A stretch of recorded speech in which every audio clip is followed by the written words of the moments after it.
Assalamualaikum warahmatullahi wabarakatuh. Pada kesempatan kali ini kita akan belajar tentang materi kimia, yaitu tentang hukum dasar kimia. Hukum dasar kimia ini nanti akan ada 5 hukum dasar yang akan kita bahas satu persatu. Untuk yang pertama, kita akan membahas tentang hukum kekekalan massa. Hukum kekekalan massa ini disebut juga dengan hukum Lavoisier. Karena apa? Karena yang mencetuskan hukum kekekalan massa ini adalah Lavoisier atau Lavoisier. Nah, bunyinya apa? Hukum kekekalan massa ini berbunyi bahwa massa sebelum reaksi akan sama dengan massa sesudah reaksi. Maksudnya gimana? Apabila kita memiliki zat A, kemudian ditambahkan dengan zat B, maka dia akan bereaksi menjadi zat C dan D. Nah, A dan B ini nanti akan disebut dengan massa sebelum reaksi. Sedangkan C dan D akan disebut dengan massa sesudah reaksi. Jadi patokannya adalah tanda panah ini. Zat-zat sebelum tanda panah disebut dengan zat-zat sebelum reaksi, sedangkan zat-zat setelah tanda panah disebut dengan zat-zat sesudah reaksi. Nah, Lavoisier ini menjelaskan bahwa apabila zat A dan zat B bereaksi menjadi C dan D, maka massa A dan B akan sama dengan massa C dan D. Sebelum Lavoisier ini menemukan hukum kekekalan massa, ada yang disebut dengan phlogiston. Phlogiston itu adalah zat-zat yang hilang setelah reaksi. Kemudian dibantah oleh Lavoisier bahwa zat-zat yang mungkin hilang itu bukan hilang, tapi dia menjadi udara. Nah, ada syaratnya, hukum kekekalan massa ini ada syaratnya, yaitu syaratnya adalah dia dalam keadaan tertutup. Jadi, hukum kekekalan massa ini nanti berbunyi dalam keadaan tertutup, massa sebelum reaksi akan sama dengan massa sesudah reaksi. Lebih memahami mengenai hukum Lavoisier atau hukum kekekalan massa, di sini ada contoh soal hukum Lavoisier. Yang pertama yaitu kawat tembaga dibakar dalam pembakar Bunsen sehingga terbentuk tembaga oksida atau CuO. 2Cu ditambah O2 akan bereaksi menjadi 2CuO.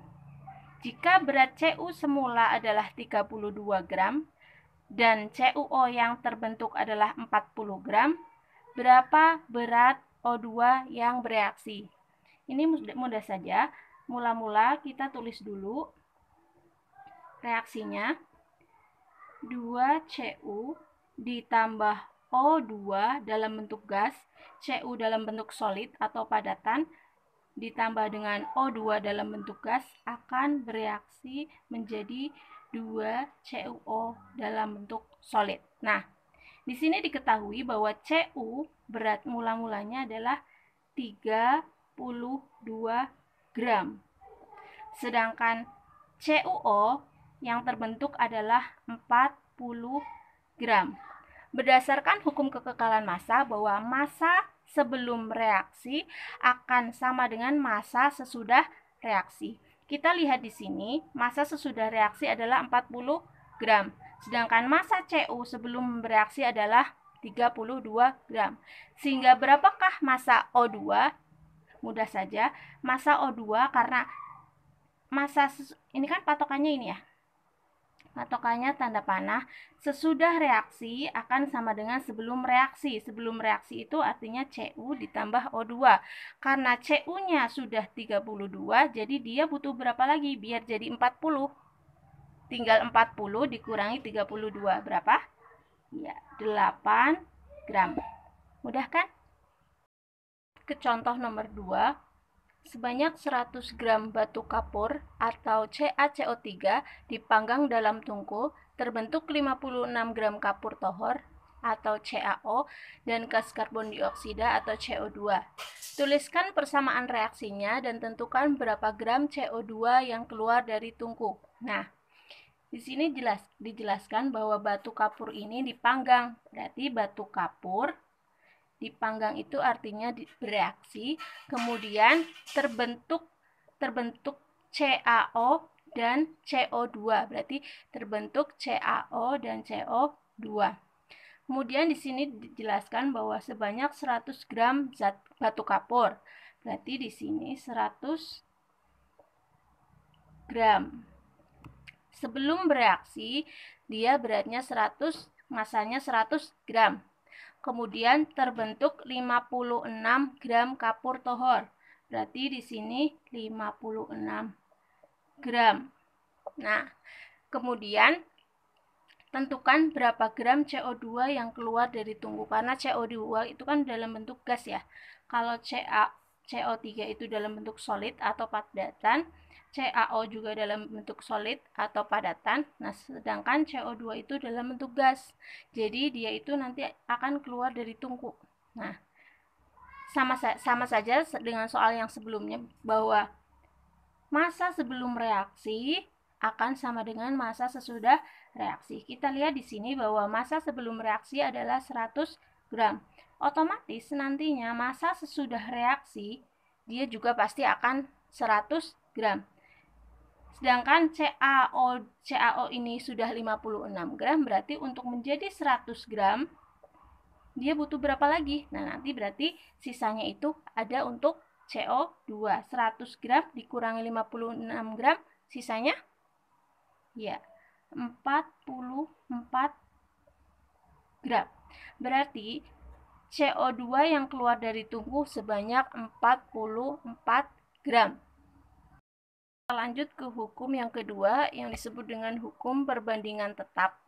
Nah, hukum perbandingan tetap ini dicetuskan atau dikemukakan oleh Proust, sehingga sering disebut dengan hukum Proust. Hukum perbandingan tetap ini sering disebut dengan hukum Proust. Nah, di hukum Proust ini dijelaskan bahwa ketika unsur-unsur bergabung membentuk senyawa, maka perbandingan unsur-unsur tersebut akan tetap dan tertentu. Nah, maksudnya apa? Jadi nanti perbandingannya itu akan tetap. Contoh, misal ada unsur Mg bereaksi dengan unsur O, magnesium bereaksi dengan unsur oksigen, kemudian dia akan membentuk MgO atau magnesium oksida. Maka biasanya perbandingan dari Mg dan O ini adalah 3 dibanding 2. Nah, pertanyaannya, 3 dibanding 2 ini didapat dari mana? Nah, didapatnya itu dari yang namanya AR. Misal kita ada MgO. Mg-nya kan ada 1, O-nya juga ada 1. Berarti nanti perhitungan perbandingannya adalah 1 dikali AR Mg dibanding 1 dikali, karena O-nya juga 1, berarti 1 dikali AR O. AR ini didapat dari mana? Dari SPU atau sistem periodik unsur. Nah,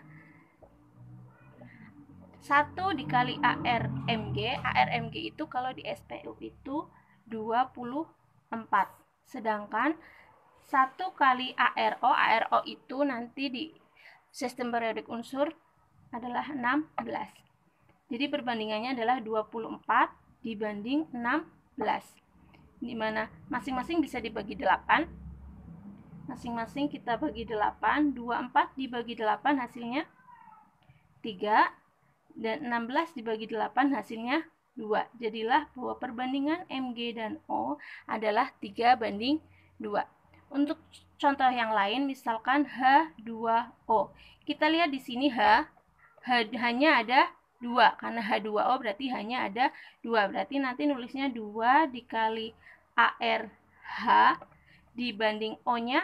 Karena O-nya ada 1, berarti 1 dikali ARO. Kita tulis lagi 2 dikali ARH. H itu AR-nya 1.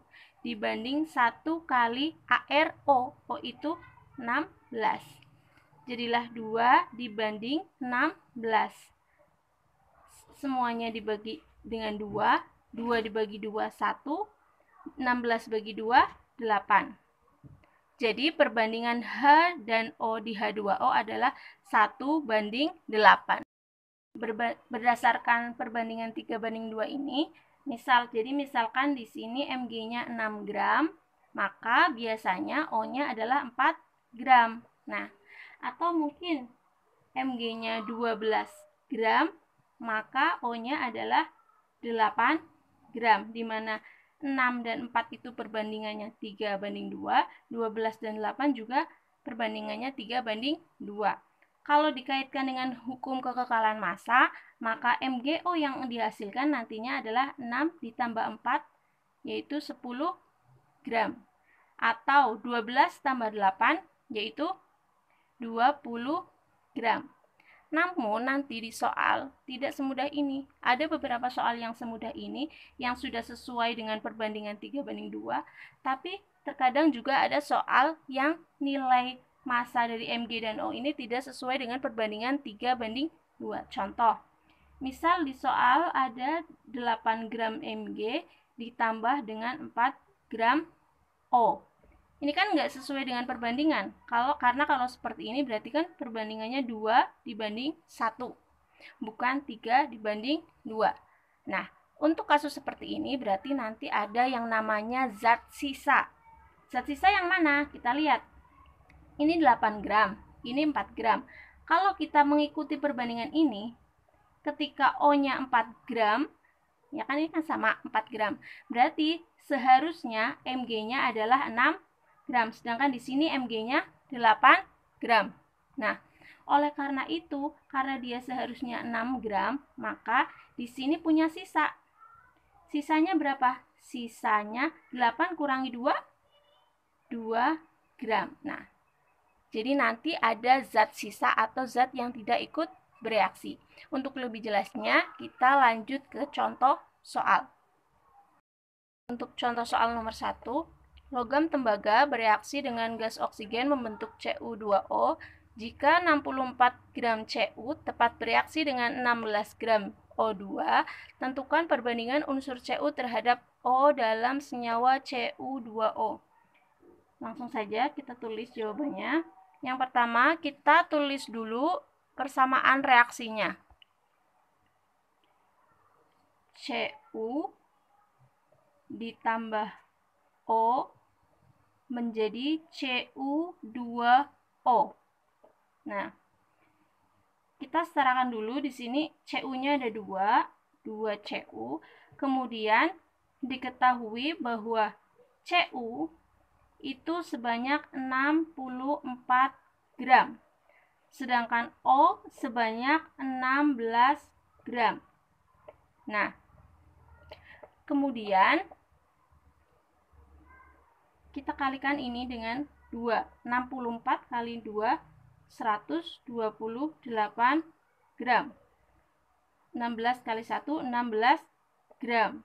Nah, 128 dibanding 16 sama dengan 8 dibanding 1.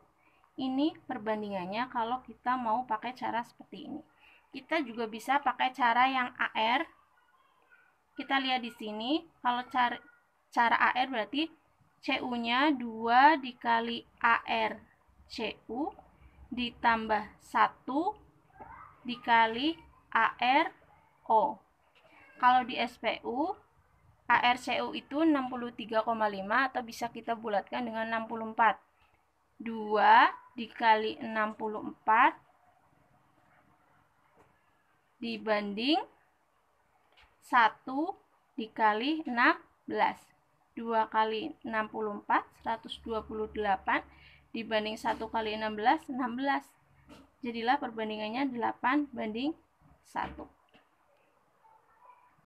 Lanjut ke soal nomor 2. Perbandingan massa hidrogen dan oksigen adalah 1:8.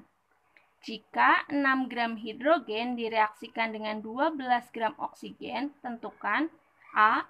Massa hidrogen dan oksigen yang bereaksi. B. Massa zat yang tersisa. C. Massa air yang terbentuk. Langsung saja kita tulis bahwa di sini dijelaskan bahwa hidrogen ditambah oksigen akan bereaksi menjadi H2O, di mana diketahui perbandingan hidrogen dan oksigen adalah 1:8. Sedangkan massa dari hidrogen adalah 6 gram dan massa oksigennya 12 gram. Nah, kita lihat di sini, karena dia perbandingannya 1:8, maka harusnya massa yang bereaksi juga sesuai dengan perbandingan 1:8. Tapi kita lihat di sini, 6 gram dan 12 gram tidak memenuhi perbandingan 1:8 karena 6 dibanding 12 itu 1:2. Maka yang harus kita lakukan adalah melihat perbandingannya.